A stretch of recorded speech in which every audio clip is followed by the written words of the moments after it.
Rodney's down! Officer down! Officer down! Rodney's down! Rodney's down! Smoke pours from shattered windows as rapid gunfire cracks through a quiet Los Angeles neighborhood. In less than 60 seconds, a SWAT officer is struck twice.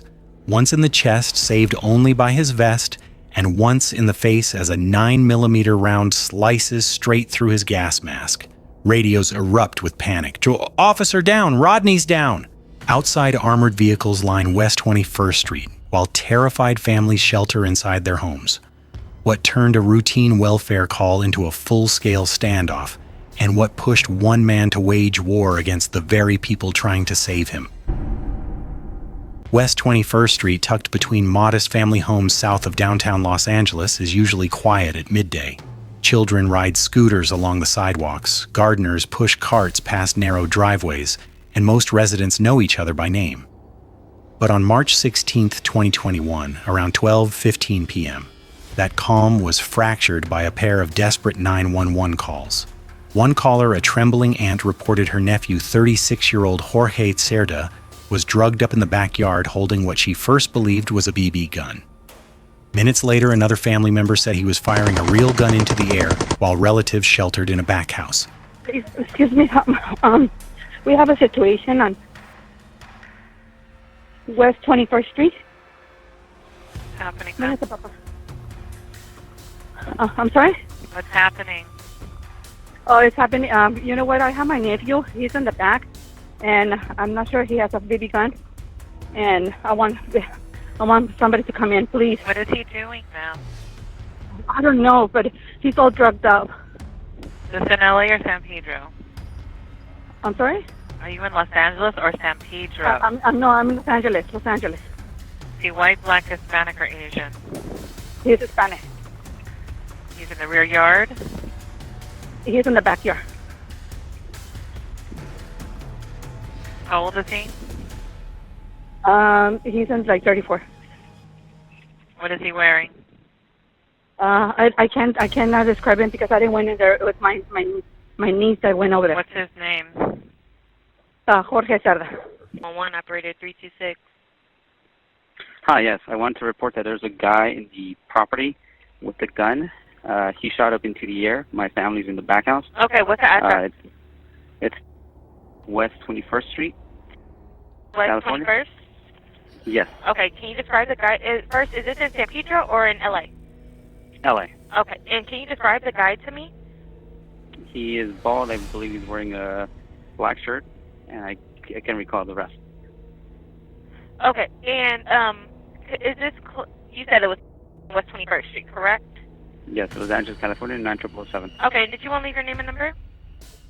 Okay, I'll go ahead and send the officers out there, okay? All right, thank you. Please, sir, because he just shot up into the air. Okay, I'm going to send the officers, okay? Thank you. Bye. Police arriving on scene quickly realized this was not a simple disturbance. It's fine. Cerda's sister emerged from the home, saying he'd been on a methamphetamine binge, unpredictable, volatile, and possibly armed with a shotgun. Officers attempted contact, but Cerda raged over the phone, declaring, "Come in and get me. I'm ready to shoot it out." His refusal marked the beginning of a barricade situation that would escalate far beyond what anyone on the block expected. My brother, that's my brother. It's her brother. Is it an air rifle or a pistol? I don't know, it's huge. I know I could hurt someone. Honestly, I'm not gonna lie, yeah. She said it was like a the bullets are shotgun. this big, and they're round. They're not like, it's a, what is it, they call it, like shotgun?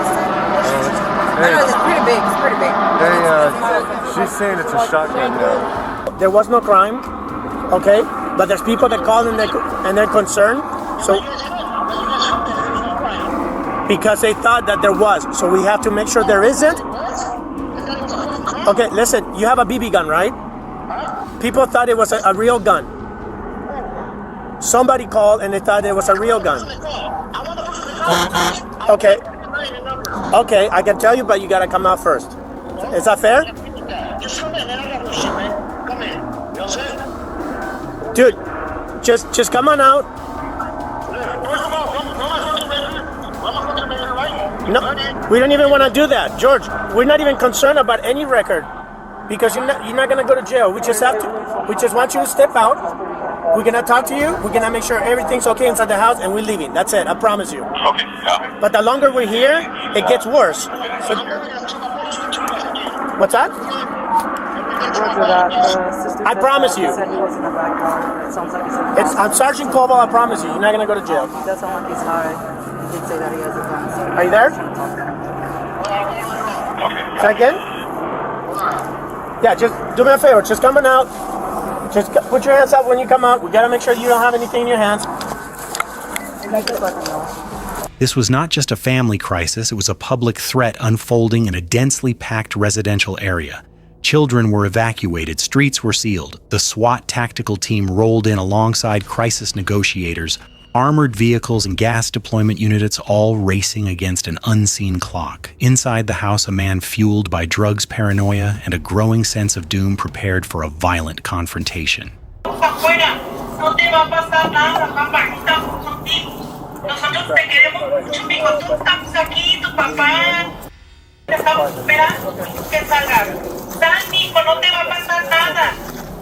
No te va a pasar. Nosotros te lo aseguramos, mijo. Vamos a estar ahí contigo. ¿Ok? Sal, por favor. George, you heard that.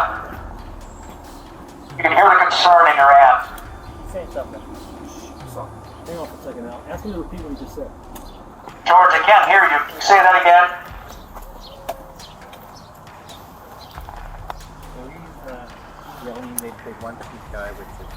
George, I can hear you inside yelling. Just can't understand you. Go to the door or the window so I can hear you. Hey, go fuck your mama. Is that what he said? That's what he said. What did you say? He said, go fuck your mother.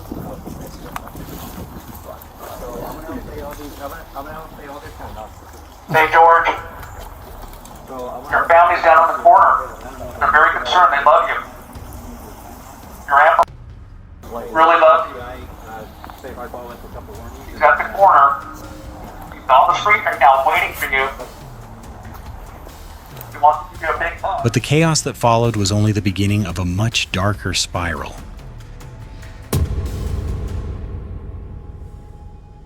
When LAPD officers first arrived at the narrow residential block, the scene felt tense, but not yet explosive. Family members huddled outside the home, whispering fears that Cherta had been awake for 2 days, pacing between the backyard and the kitchen, muttering to himself about people coming to get him. His aunt told officers, he's high, please help him," while his sister struggled to describe whether the weapon he held was a BB gun or a real shotgun. Is he shooting at you guys? He's just shooting in the air? Yes. Yeah, he tried to scare me when I tried to go back to him. I told him, like, fuck up, like, and then he just tried to side. I mean, it's like something like this.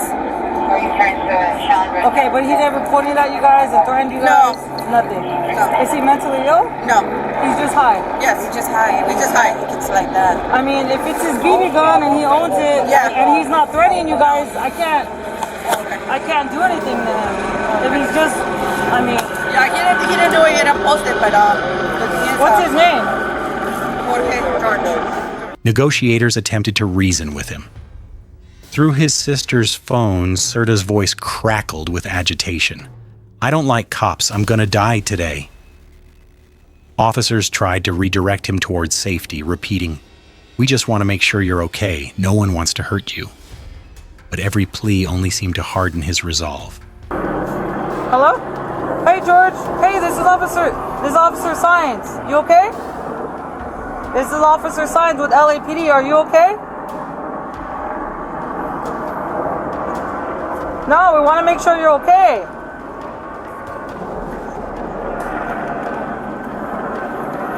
Well, we don't want to go in there. We don't want anyone to get hurt. You're not in trouble. We don't want you to die today. By 1:50 p.m., SWAT trucks were pushing into position, their armored frames towering between palm trees and stucco homes.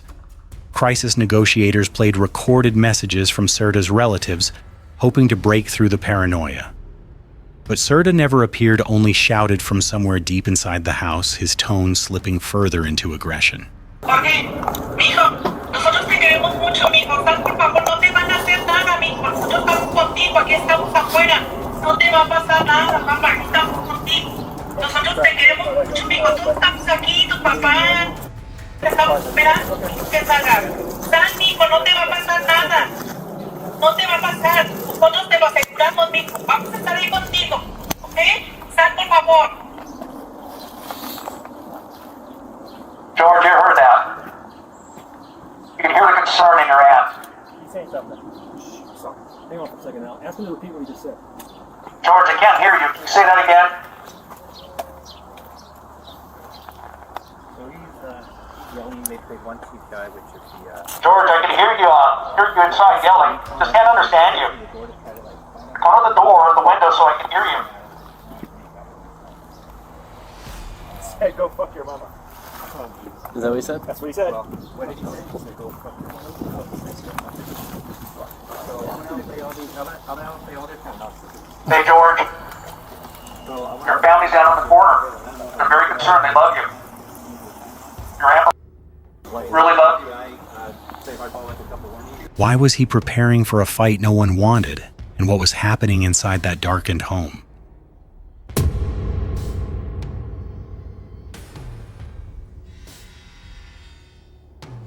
At 4:37 p.m., officers executed the approved gas plan. A SWAT operator aimed a 12-gauge gas launcher at the kitchen window. The glass shattered and a cloud of irritant gas hissed into the home. Almost instantly, a cough echoed from inside. Heavy footsteps moved across the floor. Suspect! Steve! Over your head! Get off the air! Suspect's coming out the 2-3 corner of the door. Come out with your hands up! Then, bang! A single shot erupted from somewhere in the house. Seconds later, another shot blasted through the molding of a neighbor's property where SWAT officer Rodney Williams was positioned.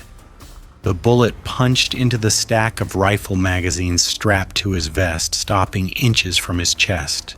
Williams stumbled, breath shaking, but remained on his feet. Let me see your hands! Let me turn around. You good? Yeah, I got hit. Roger. I got hit in the vest. You got hit in the vest? Yeah.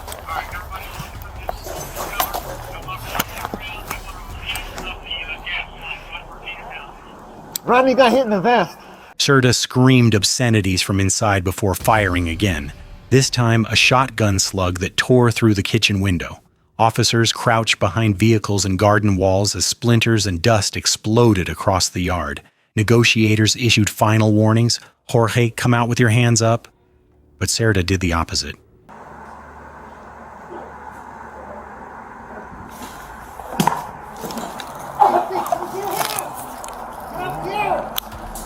Hey, hold the frequency. They make contact on site 2. Hey, no shots. Hey, we got shots fired out here.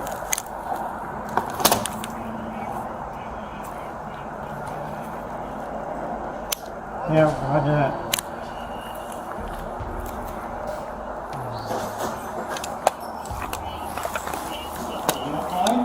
What's that?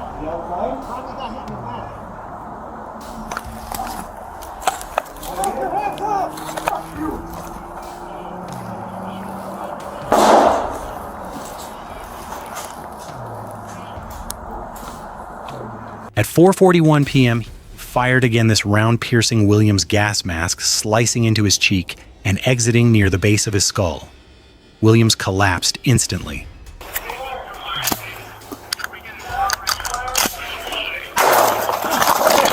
Rhea, the SWAT officer beside him, screamed into the radio, "Officer down! Rodney's down!" Gas rounds thundered into the house. Officers braced for a deadly breakthrough. Rodney's down! Officer down! Officer down! Rodney's down! Rodney's down!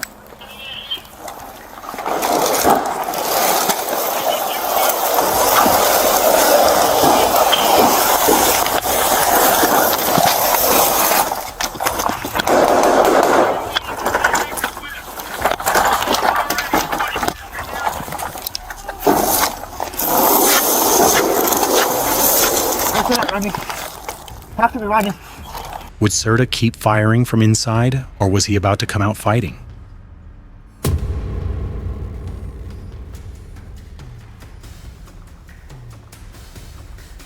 With Williams bleeding on the ground, SWAT shifted into full emergency mode. Gas canisters smashed through windows. Officers shouted overlapping commands. For a moment, no one knew whether Serta had retreated or was preparing another ambush.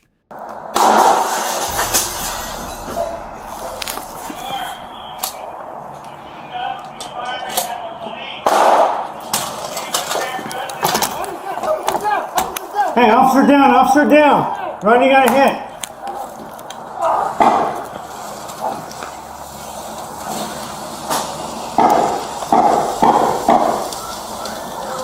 Then, almost without warning, the rear iron door of the house creaked open. Through the haze, Serta stepped out, shotgun in hand, pistol protruding from his pocket. His movements were uneven, fueled by rage and methamphetamine. Instead of surrendering, he advanced toward the back patio directly beneath the elevated position, where Officer Steve Hernandez stood overwatching the yard. Hernandez shouted commands, rifle leveled. Serta ignored them. He tightened his grip on the shotgun. Hernandez fired 5 rounds. Serta collapsed backward, dropped the shotgun, then rolled onto his stomach.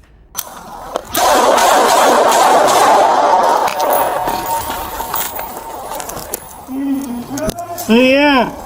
Hey, don't fucking move. Don't move. Don't reach for that rifle. Do not reach for that rifle. Down? Yeah, he's down. He's down. Suspect's down. Do not move. Be advised, we have suspect down on the ground. Do not move! You go for that rifle, I'm gonna shoot you again!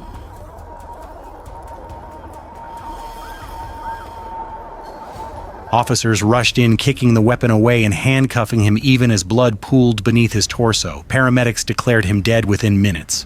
Come.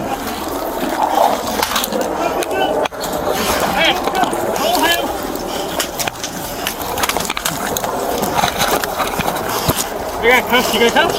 Yeah. Come on, I got metal cuffs.